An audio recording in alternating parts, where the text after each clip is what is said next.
विद्यार्थियों, आज हम हिंदी बाल भारती 8वीं कक्षा की दूसरी इकाई का 5वां हारना भी हिम्मत का काम है। विद्यार्थियों, यह गद्य आलेख है। आलेख किसे कहते हैं, पहले इसकी जानकारी दूंगी। आलेख को निबंध का रूप भी माना जाता है। आलेख गद्य की वह विधा है जिसमें एक विषय के ऊपर सम्यक विचार होता है। हारना भी हिम्मत का काम है कि जो लेखिका है वो लेखिका का नाम है शर्बानी बनर्जी। शर्बानी बनर्जी का परिचय हम देखेंगे। उनका परिचय इस तरह है। आप हिंदी की प्रसिद्ध लेखिका है। आपके लेखन में मनुष्य के जीवन में आने वाली सामान्य समस्याओं की चर्चा एवं मार्गदर्शन होता है। गद्य संबंधित में उन्होंने अपने विचार इस तरह से दिया है। इस आलेख में लेखिका का मानना है कि असफलता को स्वीकार कर लगातार कोशिश करने वाला अवश्य सफल होता है। असफल होकर या असफल होने पर बैठकर रोने की वजह उसके कारणों पर विचार कर उसे दूर करना आवश्यक है। ऐसा करने से ही हमें सफलता अवश्य हमारी कदम चूमती, हमें सफलता अवश्य प्राप्त होती है। विद्यार्थियों, आपके जीवन में यह सफलता और असफलता का ही जीवन है, जहाँ पर विभिन्न सफलता आती रहती है।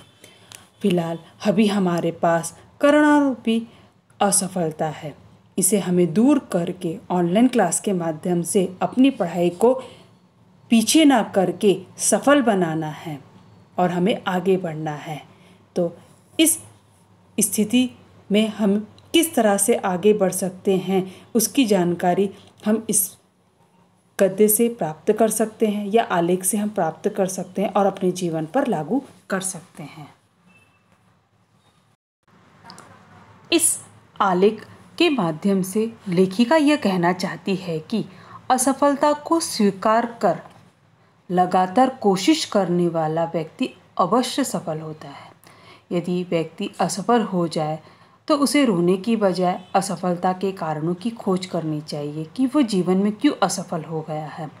इस प्रकार जो व्यक्ति इस प्रकार का कार्य करता है उसे सफलता अवश्य प्राप्त होती है। यहाँ पर माइकल जॉर्डन कहते हैं। विद्यार्थी, आप पेज नंबर 66 निकालोगे, 66। मैं आपके पास यह पढ़ रही हूँ और आपको अच्छे से सुनना है और समझना है कि हम असफलता को कैसे स्वीकार करके सफलता की सीढ़ी हम पार कर सकते हैं। यहाँ पर माइकल जॉर्डन क्या कहते हैं वह हम देखेंगे। वे कहते हैं कि मैं असफलता को स्वीकार कर सकता हूँ। मैं असफलता को स्वीकार कर सकता हूँ। हर कोई कभी ना कभी असफल जरूर होता है, लेकिन मैं कोशिश करना नहीं छोड़ सकता। बात सही भी है। एक हार की वजह से जो कोशिश करना छोड़ दे वे कभी सफल हो भी नहीं सकते, और जो हार के बिना डरे लगातार कोशिश करते रहे वे एक ना एक दिन जरूर जीतते हैं। आगे वे कहते हैं, मैं फेल होने से बहुत डरती थी। यानी कि लेखिका यहाँ पर अपने विचार बता रही है। फेल विद्यार्थी, आप भी हो सकता है कि ये आपके ऊपर ही बनी कहानी है। लगता था कि फेल होने के बाद आगे पढ़ने का कोई हक नहीं है। हक यानी अधिकार नहीं है। जब 12वीं की कक्षा में थी तो लंबी बीमारी के चलते परीक्षा पास नहीं कर पाई। नतीजा पता होने के बावजूद परीक्षा परिणाम घोषित होते ही दिल टूट गया। उसकी तबीयत खराब थी, तब ने उसने परीक्षा दी। 4 घंटे तक रोई और फिर थक कर सो गई। उठने के बाद महसूस हुआ कि मैंने ऐसा कुछ नहीं खोया जिससे जीना छोड़ दूं। तुरंत पापा से दो चीज़ की मांग की। वो क्या मांग की हम देखते हैं। एक तो मेरा विद्यालय चेंज यानी कि बदला दो, चेंज कराने के लिए कहा, और दूसरा विज्ञान की जगह वाणिज्य में प्रवेश लेने की बात कही। हालांकि पापा ने 12वीं में आकर विषय न बदलने की सलाह दी, लेकिन यह फैसला मेरे अंतमन का था, यानी कि अंतरात्मा का था। उसी पर टिकी रही। अगले साल प्रथम श्रेणी से 12वीं पास की। इस घटना से मैंने एक सीख ली कि ज़िंदगी में कभी भी हार से घबराना नहीं चाहिए, क्योंकि हर असफलता के बाद निश्चित रूप से हमें सफलता प्राप्त होती है। यानी कि विद्यार्थी, ये आपके जीवन में आपको सीखने मिल रहा है कि हमें कभी भी अपने हृदय की बात माननी चाहिए। हमें कभी भी यह नहीं सोचना चाहिए कि हमें असफलता प्राप्त हो गई है, हमें रोना नहीं चाहिए। हमें यह सोचना चाहिए कि हम आगे किस तरह से बढ़े। हमें सकारात्मक सोचना चाहिए, हमें नकारात्मक नहीं सोचना चाहिए। हमें अपना हौसला, हिम्मत बढ़ाना चाहिए।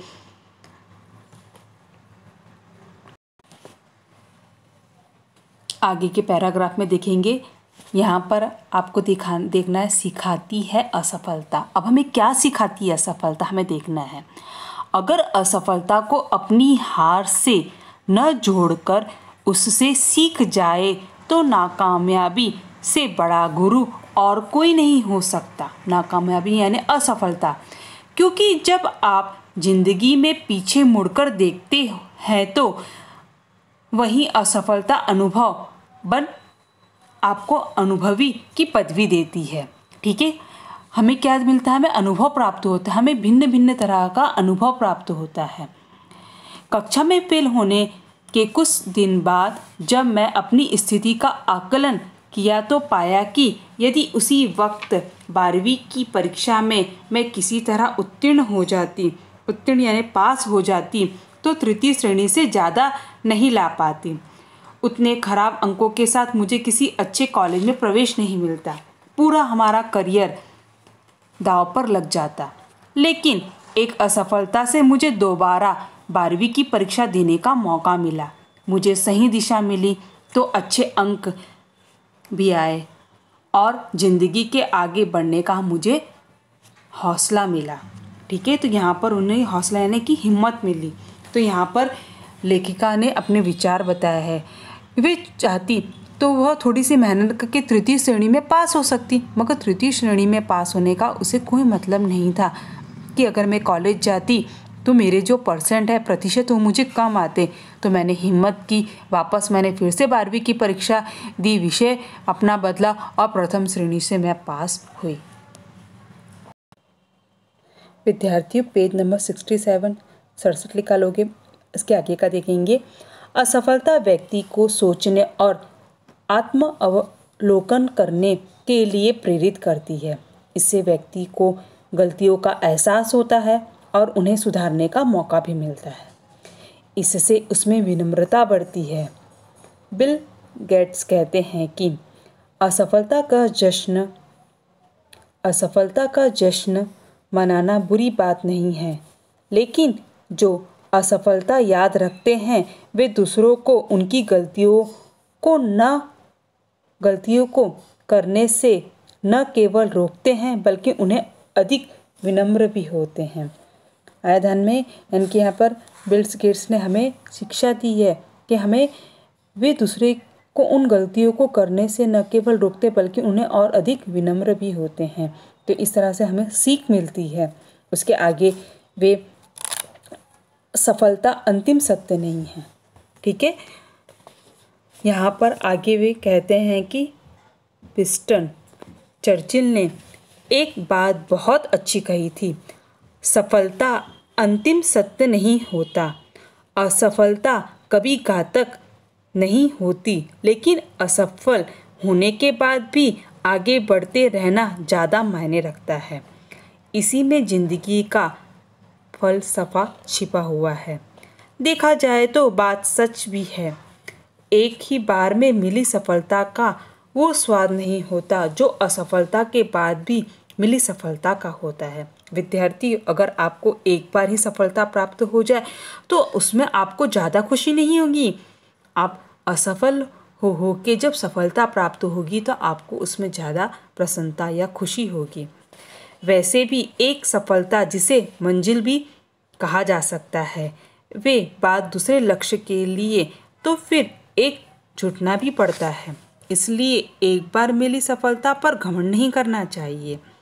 एक बार में सफल होना बुरी बात नहीं है, लेकिन उसके बाद खुद को गुमान से दूर रखना चाहिए।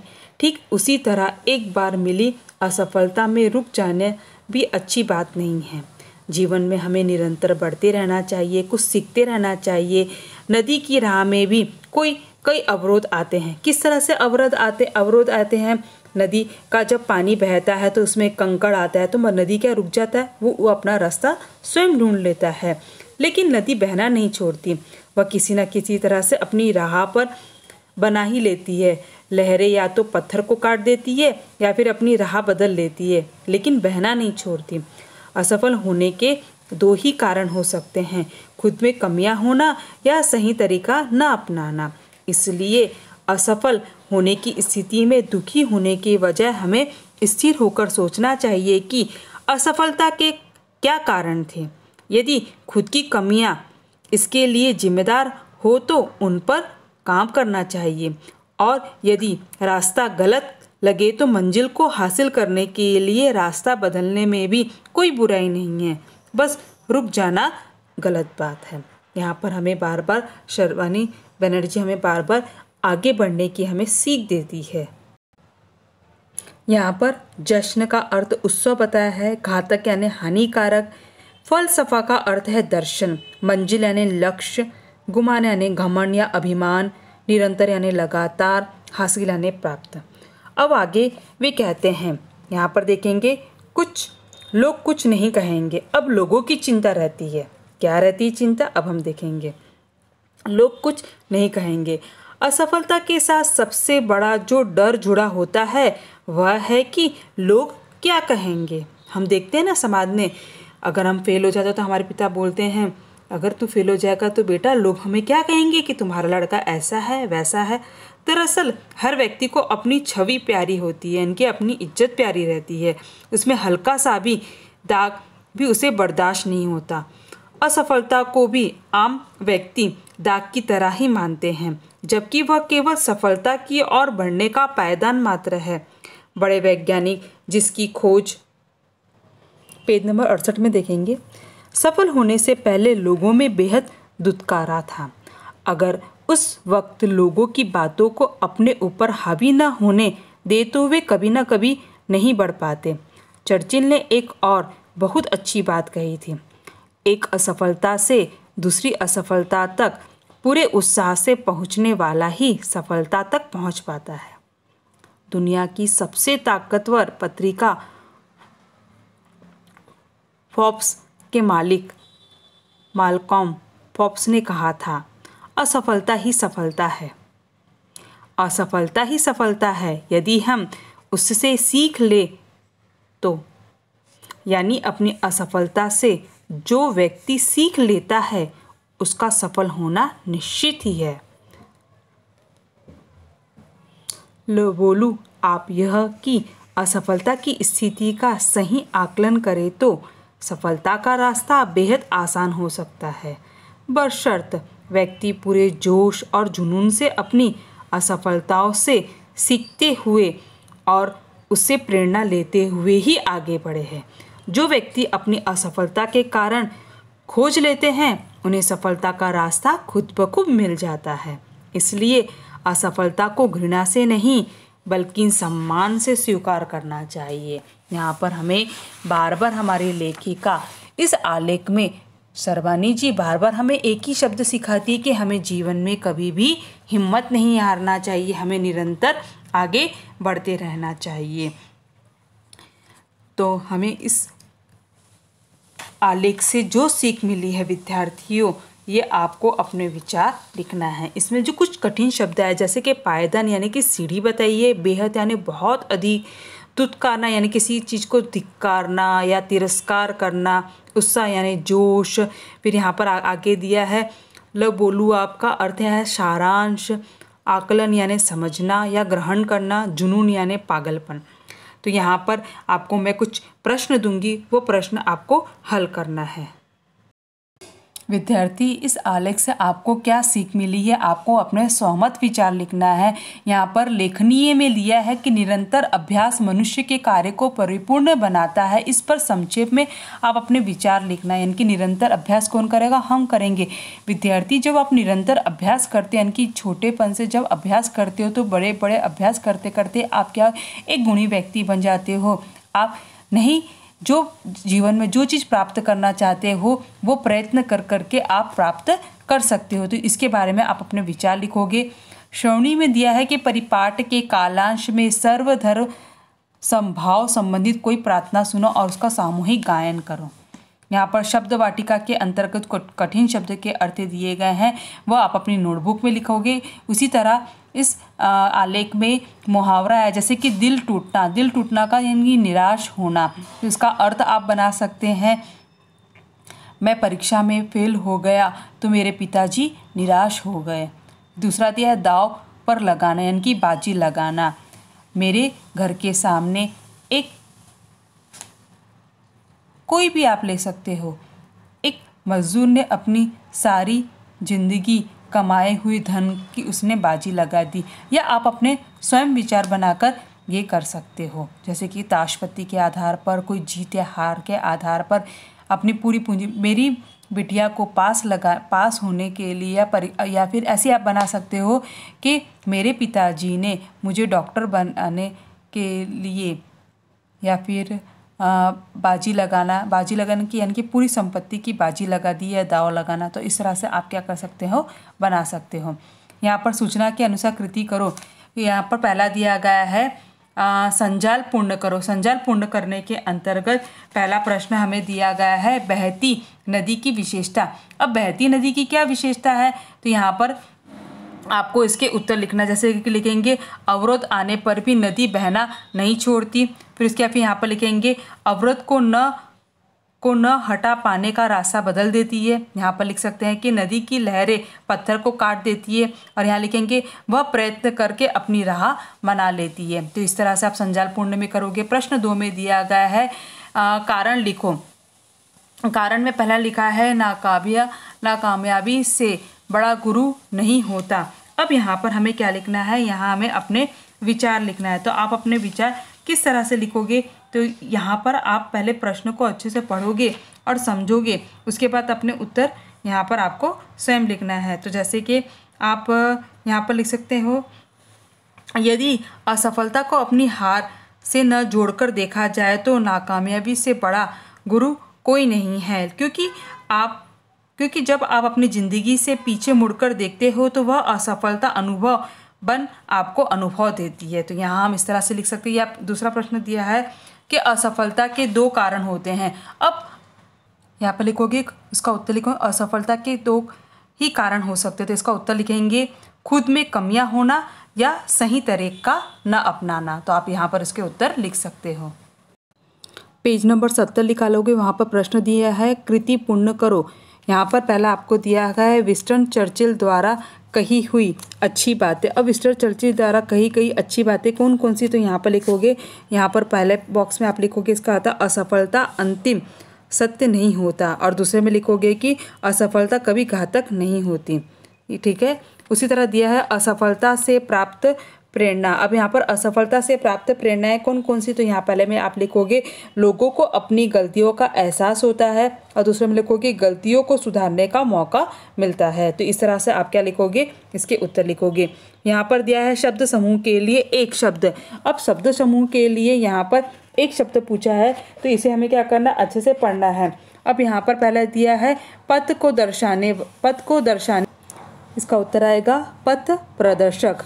दूसरा दिया है संकुचित वृत्ति वाला, तो यहाँ पर लिखोगे संकुचित वृत्ति अलग है तंग दिल। यहाँ पर प्रश्न 3 दिया है सदैव घूमने वाला। अब शब्द समूह के लिए हमें एक शब्द ढूंढना है, तो यहाँ पर क्या लिखेंगे घुमक्कड़। जो सदैव घूमता रहता है उसे हम क्या कहेंगे, घुमक्कड़। फिर यहाँ पर लिखा है 100 वर्षों का काल। अब जो 100 वर्षों का काल रहता है उसे हम क्या कहेंगे, उसका उत्तर आएगा शताब्दी। ये हो गया। फिर यहाँ पर दिया गया है पत्र लिखो। विद्यार्थी आपको यहाँ पर पत्र लिखना है। पत्र का यहाँ पर लेखन दिया है गया, जिसे उपयोजित लेखन कहते हैं। हमने भाषा बिंदु देख लिया, अब हम देखेंगे पत्र लेखन में छात्रावास में रहने वाले अपने छोटे भाई या बहन को अध्ययन तथा अपने स्वास्थ्य की ओर ध्यान देने की सलाह देते हुए प्रारूप से पत्र लिखो। अब यहाँ पर विद्यार्थी आपको पूरा पत्र का प्रारूप तैयार दिया गया है, तो आपको किस तरह से लिखना है थोड़ा सा आप देखोगे। सबसे पहले यहाँ पर दिनांक दी गई है, तो यहाँ पर दिनांक डालोगे, जैसे कि आज की जो दिनांक है वो डालोगे।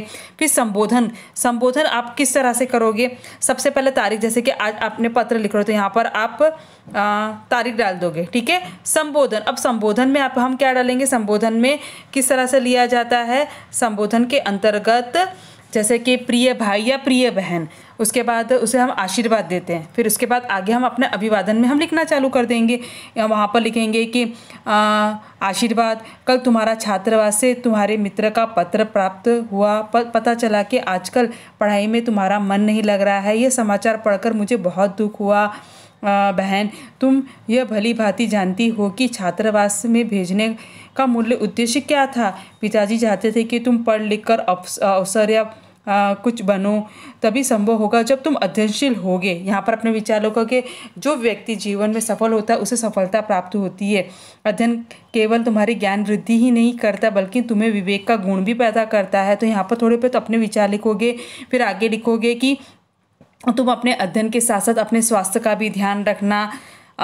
फिर अपना स्वास्थ्य ठीक रखने के लिए तुम कसरत करना, मेरी बातों पर ध्यान देना। फिर यहाँ पर आखिरी में यहाँ पर तुम्हारा या तुम्हारी में, अगर तुम अपनी बहन को तुम लिख रहे हो तो तुम्हारा या तुम्हारा भाई, मैं तुम्हारे यानी कि बड़ा भाई, या फिर अपना नाम लिख देना, जतिन शाह यहाँ पर लिख देना। फिर यहाँ पर नाम लिख ले, फिर यहाँ पर अपना घर का जो पता है, स्वस्तिक नगर जो भी, और जो हमारा ईमेल आईडी है यहाँ पर XYZ जो भी तुम्हारे ईमेल आईडी वो यहाँ पर ईमेल आईडी लिख देना। यहाँ पर इतना लिखना कि विषय विवेचन में आप अपने विचार लिख सकते हो, मगर आपका जो उद्देश्य ये रहेगा कि छात्रावास के लिए आपके पापा ने आपको जब भेजा है तो उसके लिए आप किस तरह से मेहनत करना है और आपको आगे बढ़ना है। तो यहाँ पर आपको क्या लिखना है, आपको अपने यहाँ पर विचार लिखना है। उसके बाद मैंने समझा, इस आलेख, इस गद्य के माध्यम से आपने क्या सीखा, आपने जो सीखा वहाँ पर विचार लिखना है। विद्यार्थी आपको अपने विचार लिखना है कि हमें जीवन में निरंतर आगे बढ़ते रहना चाहिए। अगर हमें सफलता प्राप्त हुई है तो इस असफलता को दूर करने के लिए, हमें सफल बनने के लिए क्या प्रयत्न करने चाहिए, हमें अपने विचार लिखना। यहाँ पर आप अपने विचार लिख सकते हो। फिर यहाँ पर दिखा है सफल महिला उद्यमियों की जानकारी प्राप्त करें, यानी कि जो महिला है जिन्होंने जीवन में बहुत से ऐसे कठिन से कठिन रास्ते को देखा और जीवन में किस तरह से वे आगे बढ़ी है, ऐसी महिलाओं की आपको क्या करनी है, सूची तैयार करना और जानकारी प्राप्त करना है। विद्यार्थियों, आपको टीवी सीरियल के माध्यम से, अगर हम टीवी सीरियल देखें तो उसमें भी हमें देखा है कि बहुत सी महिलाएं वो अपने जीवन में सफलता प्राप्त करने के लिए कैसे आगे बढ़ती है, वो क्या करती है, इनकी छोटे छोटे कार्य करने के बाद भी वो जीवन में सफलता प्राप्त होती है। अगर आपको ऐसा लगता है तो आप टीवी में जो सीरियल आते हैं या पिक्चर आती है उसके माध्यम से भी हम अपने जीवन में कैसे, जैसे कि अनुपमा सीरियल आती है, उस सीरियल के माध्यम से हम देखते हैं कि जो अनुपमा नाम की महिला है उसे जीवन में बहुत संघर्ष किए और वह क्या कर रही है, इनकी उसे इंग्लिश नहीं आती, उसे इतना पढ़ना नहीं आता, मगर वो क्या कर रही है, प्रयत्न कर रही है और वो अपनी किस तरह से एक महिला होते घर संभाल कर भी वो किस तरह से आगे बढ़ रही है। तो इस तरह से टीवी सीरियल के माध्यम से, कोई पिक्चर के माध्यम से भी आप यह सीख सकते हो और अपने जीवन में उसे अपने जीवन पर लागू कर सकते हो। ठीक है विद्यार्थी, यह आपको पुस्तक में जो प्रश्न उत्तर दिए स्वाध्याय आपको हल करना है और आपकी जब मैं गूगल मीट क्लास लूँगी तो आपसे थोड़ा बहुत प्रश्न उत्तर आपसे मैं पूछूँगी।